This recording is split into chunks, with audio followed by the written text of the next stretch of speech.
आप सब लोगों को नमस्कार। इस अंजुमन में जो हमारे अदीब साथी बैठे हैं उनको सलाम अर्ज़ करता हूँ, और जितने हमारे और साथी कुछ नए पुराने चेहरे भी दिख रहे हैं, आज कुछ उनसे गुफ्तगू करने का मन है, कुछ अपने मन की बात कहने का मन है।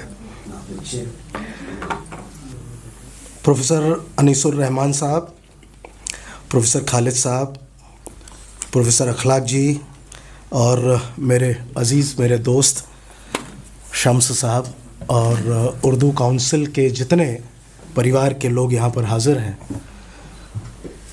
उन सब ने मुझे बुलाया, इसलिए उन सब का एक साथ शुक्रिया अदा कर देता हूँ। और सिंधी को भी आप लोग देखना, सुनना और समझना चाहते हैं, ये बहुत हिम्मत भी देता है, खुशी भी देता है।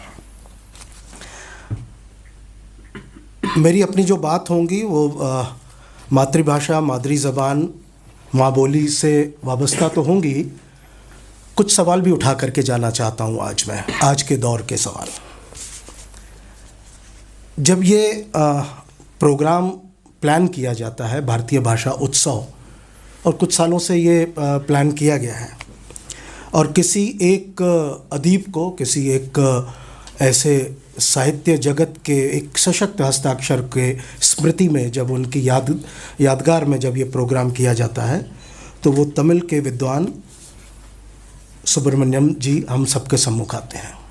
उनके जब आप जीवन को देखते हैं, उनकी जब आप यात्रा को देखते हैं, तो उनका संबंध काशी से, बनारस से भी आता है, मुख्तलिफ़ भाषाओं से आता है। वो अपने मादरी ज़बान के साथ साथ अन्य भाषाएं भी जानते हैं, पढ़ते हैं, समझते हैं, उसमें अपनी बातें रखते हैं। तर्जुमा तो होता ही है, जैसे यहाँ पर अभी बातें रखी गई।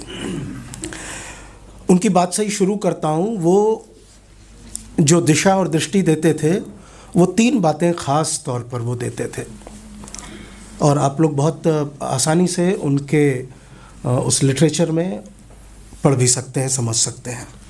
वो हमेशा कहते थे कि तमिल से अन्य भाषाओं में तर्जुमा होना चाहिए अगर तमिल की खिड़कियां खोलनी है तो। अब यहाँ पर तमिल की जगह पर विद इन कोड अगर हम भारतीय भाषा समझ लें, तो हमें दिखेगा हमारा अपना अपना सपना, अपनी अपनी खिड़कियाँ खुलती हुई दिखेंगी उसमें। दूसरा, वो कहते थे कि मुख्तलिफ़ भाषाओं की जो रचना संसार है, जो उसका साहित्य अदब है, वो तमिल में आना चाहिए।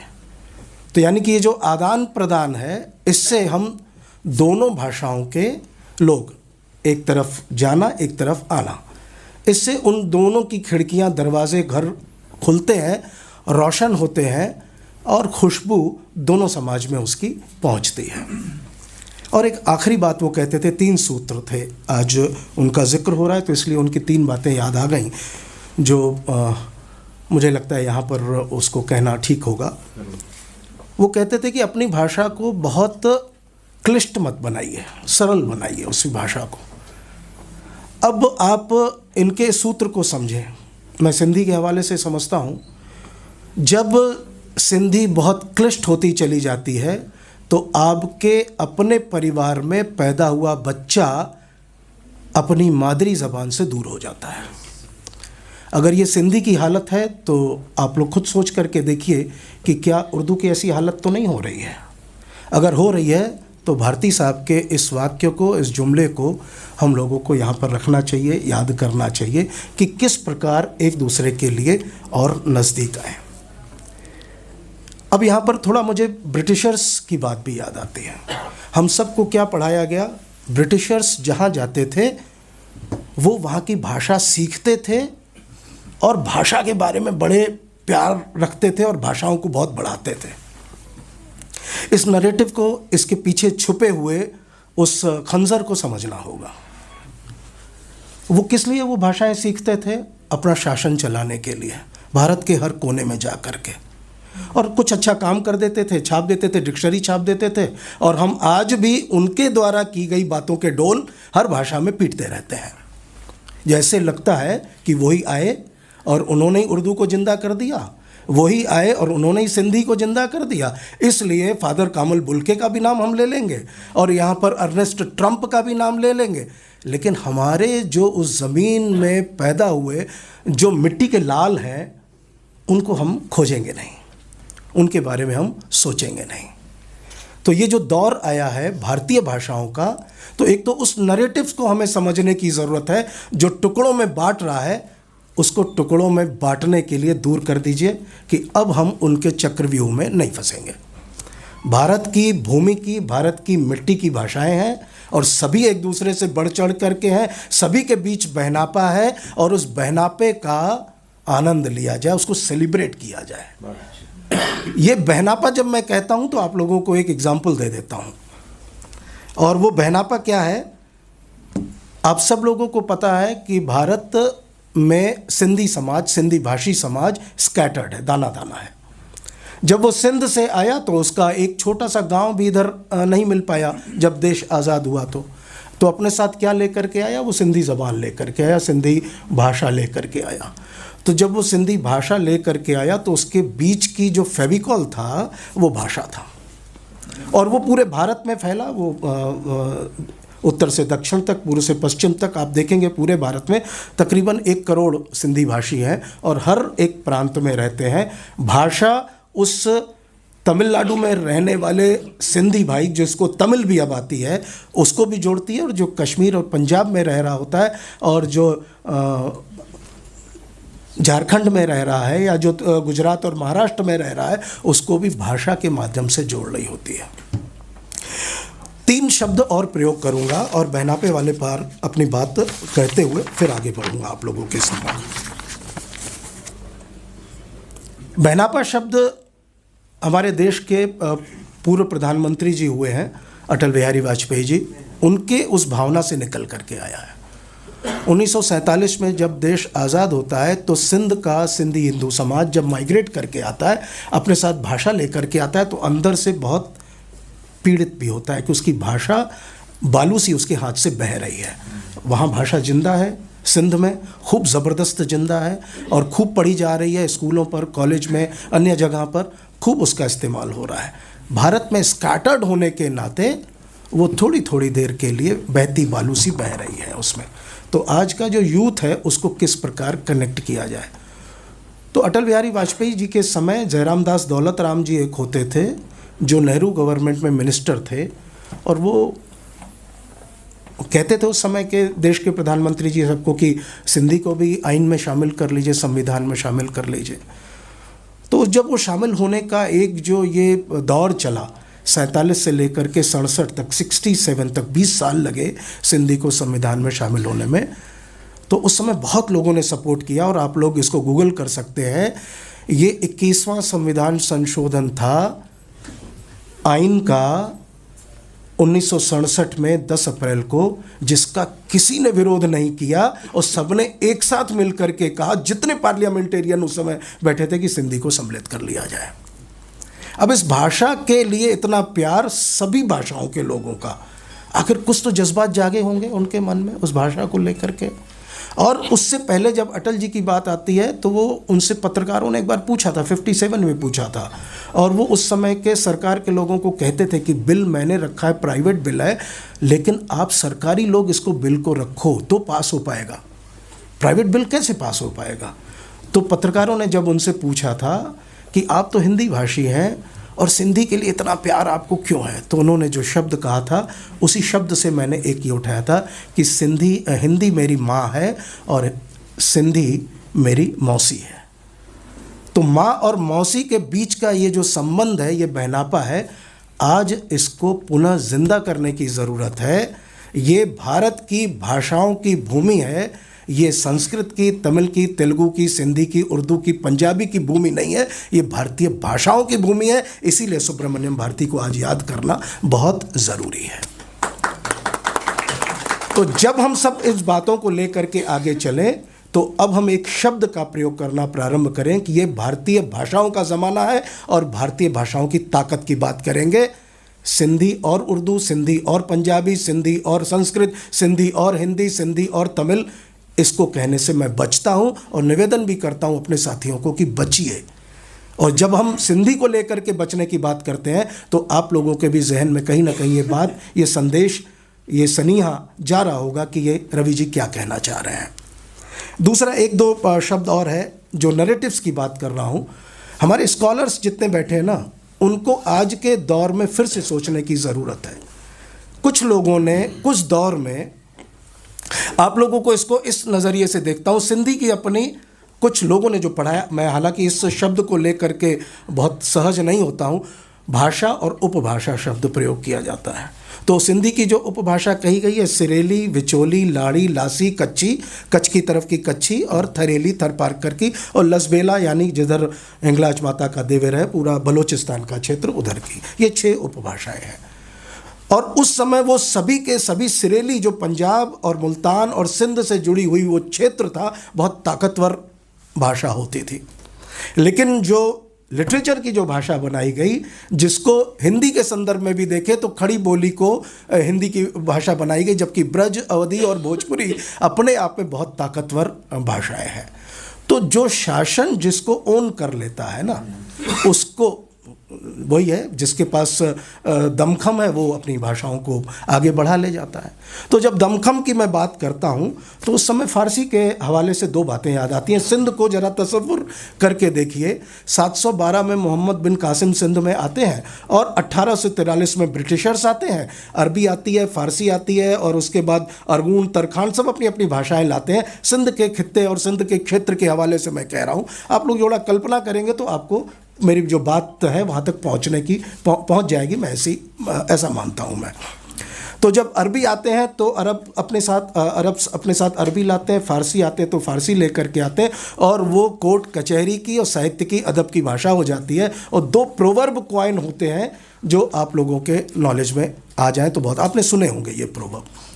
2 प्रोवर्ब आते हैं, एक फ़ारसी घोड़े चारसी, आप लोगों में से सुना है कुछ लोगों ने इसे, फ़ारसी घोड़े चारसी। फ़ारसी घोड़े चारसी का मतलब है, घोड़ा किसको रिप्रेजेंट कर रहा है? गति को, तेज को, स्पीड को। जिसने फ़ारसी पढ़ लिया उसका कैरियर घोड़े की गति से चढ़ गया, यानी कि जो फ़ारसी पढ़ेगा वो बेरोज़गार नहीं होगा। एक दौर था फ़ारसी घोड़े चारसी। अब उसके पास ब्रिटिशर्स आते हैं, अंग्रेज़ी लेकर के आते हैं, तो उसी घोड़े चारसी की हालत क्या होती है, ये पक्का आप लोगों ने सुना होगा, पढ़े फ़ारसी बेचे तेल, देखो ये किस्मत का खेल। कहाँ से भाषा को घोड़ा चढ़ाया और कहाँ से तेल बिचवा दिया। तो ये जो भाषाओं को लेकर के ये जो अलग अलग वातावरण में किए गए ना, इसको आज के संदर्भ में हमें समझने की ज़रूरत है। जो भाषाएं असीम होती जाएंगी, सिंधी में कहते हैं उन्हीं के लहर या लोडो न थींदो, उसको किसी प्रकार का कष्ट नहीं होगा। तो असीम कौन कौन सी भाषाएं हैं? असीम यानी सीमा से इतर, सीमा से बाहर।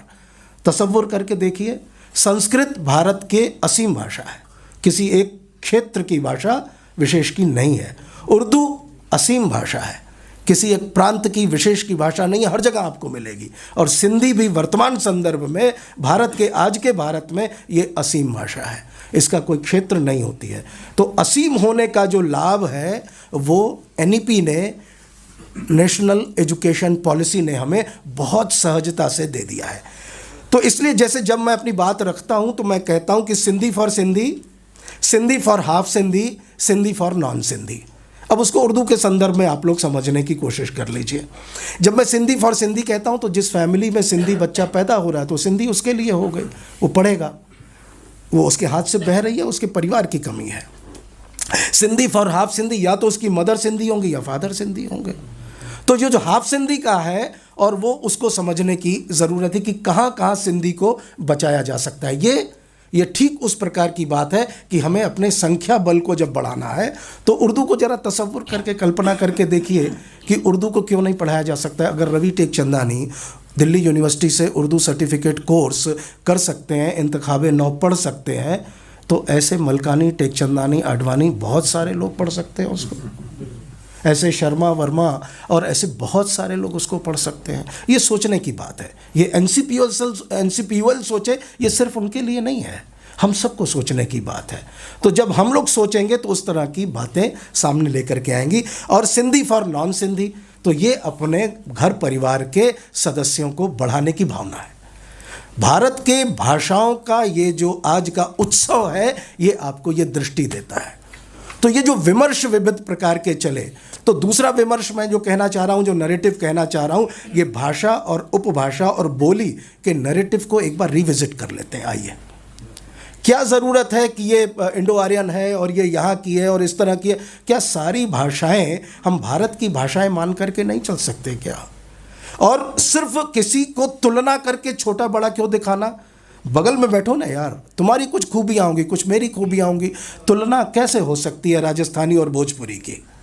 इसको तुलना में मत मारिए। उर्दू और सिंधी की तुलना नहीं हो सकती। उर्दू के अपने गुण हैं, सिंधी के अपने गुण हैं, कुछ उसमें लफ्ज़ मिल जाएंगे। अब मैं भारत लिखता हूँ तो ब और ह मिला करके आप उर्दू में बहारत, हम सिंधी के बच्चे कैसे पढ़ते हैं? बहारत, ब और ह, हे दो चश्मी है।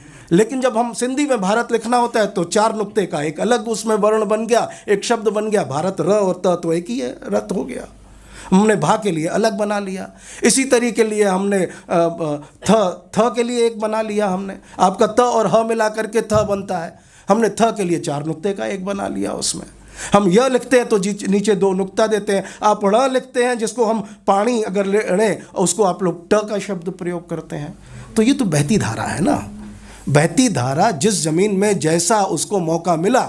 अब आप यहाँ पर दिल्ली में खजूर पैदा करके दिखा दीजिए। आप खजूर समझते हैं ना आप लोग, हम सब मिलके हम सब खूब खाते हैं, मार्केट में खूब मिलते हैं। आप दिल्ली के किसी जगह पर खजूर का एक वृक्ष लगा करके देख लीजिए, तो उसका दरख्त लगा के देख लीजिए। उसकी भूमि को जो चाहिए, वो अरब की भूमि, वो सिंध की भूमि, वो शुष्क भूमि, और वो उस तरह मिलती है। बहुत तेज़ी से पनपते हैं और फल देते हैं। यहाँ पर जहाँ सेब पैदा हो रहा है तो वहाँ सेब पैदा होगा ना, जहाँ केले पैदा हो रहे हैं वहाँ केला पैदा होगा। तो क्या हम सब एक ही जहाँ पैदा हो रहे हैं हम सिर्फ वही चीज़ खाएंगे क्या? हम खजूर नहीं खाएंगे भाई, वो तो उधर पैदा होते हैं, ऐसा नहीं है। तो ये जो मैं भावना कहना चाह रहा हूँ आप लोगों को, ये आज के दौर का बहुत ज़रूरत है और उन ब्रिटिशर्स के उन नरेटिव्स को समझने की ज़रूरत है। और हम जो भारतवासी लोग हैं ना, इसको इस नज़रिए से देखें। और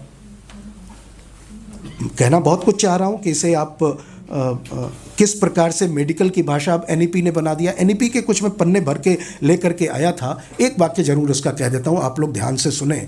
और हमारे ये डायरेक्टर साहब के लिए भी बहुत अच्छी बात होगी, मैं उसका अमल कर रहा हूँ सिंधी काउंसिल में। यूजीसी ने एक नोटिफिकेशन निकाला है कि अब आपकी medium of instruction sir bilingual हो सकती है।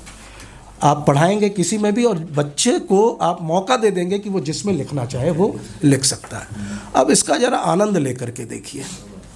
अब उर्दू ही जहाँ पर पढ़ाई जा रही है और उर्दू जहाँ पर सिखाई जा रही है, संख्या बल बढ़ाने के लिए और उसको उर्दू में लिखने के लिए ज़रा इस सूचना का आनंद ले सकते हैं क्या? क्या उर्दू के साथ साथ सिंधी की एक साथ पुस्तक एक पन्ने पर दूसरे पन्ने पर छप सकती है क्या? क्या उर्दू और पंजाबी की उर्दू, हिंदी की उर्दू, तमिल की उर्दू, तेलुगु की छप सकती है क्या? एक बार सोच के देखिए। अगर अपने इस रास्ते को खोलना है और जो ये बार बार एनईपी हम लोगों को मौका दे रही है, आप लोग यहाँ पर जितने लोग बैठे हैं, मैं ये मान के चलता हूँ कि सिर्फ साहित्य से जुड़े हुए लोग नहीं हैं। अगर मैं गलत हूं तो मुझे माफ़ करिएगा। अगर सिर्फ साहित्य से जुड़े लोग हैं तो मैं चाहूँगा कि अपनी खिड़कियां खोलिए। अगर सिर्फ साहित्य से जुड़े आप लोग हैं तो एक बार पुनः उसका विवेचन करिए, रिविजिट करिए कि उर्दू को मेडिकल की भाषा बनाइए, उर्दू को रोज़गार की भाषा बनाइए, उर्दू को मैनेजमेंट की भाषा बनाइए, उर्दू को सीए की भाषा बनाइए, उर्दू को लॉ की भाषा बनाइए, उर्दू को मेडिकल की भाषा बनाइए, उर्दू को जितने भी आपके रोज़गार के अवसर हैं उन सब को उर्दू का वो अवसर दीजिए। आप सब लोगों को पता है कि पूरे भारत में ज़्यादा से ज़्यादा नर्सें कहाँ की जाती हैं, पता है आप लोगों को ना? केरल की जाती है। आप लोग ज़रा खोज करके देखिए कि किस मीडियम में वो पढ़ के नर्स बनती है, ज़रा खोजिए आप लोग। नर्स की जो पढ़ाई होती है नर्सिंग की, वो किस में होती है? वो मलयालम में भी होती है उनकी। अब अगर वो बाइलिंगुअल वहाँ हो सकती है इंग्लिश में और मलयालम में, तो उर्दू और इंग्लिश में ये नर्सेस का कोर्स क्यों नहीं चल सकता है? तो इसलिए जब आप इस तरह की खिड़कियां खोलेंगे एनईपी के आधार पर, जो आपको मौका मिल रहा है, सिंधी समाज उसकी खिड़कियों को खोलता जा रहा है। नहीं तो सिंधी बालू सी बहती जा रही है। अब कुछ ऐसा अवसर आ गया है कि हमने उसको बांधना शुरू किया है। तो भारत की भाषाओं को एकता की दृष्टि से, समरसता की दृष्टि से जोड़ने का थॉट प्रोसेस बढ़ाना होगा, ब्रेन स्टॉर्मिंग बढ़ानी होगी। क्यों? क्योंकि उर्दू वाले ही कहते हैं हयात लेके चलो, कायनात लेके चलो, चलो तो सारे ज़माने को साथ ले करके चलो। बहुत बहुत शुक्रिया।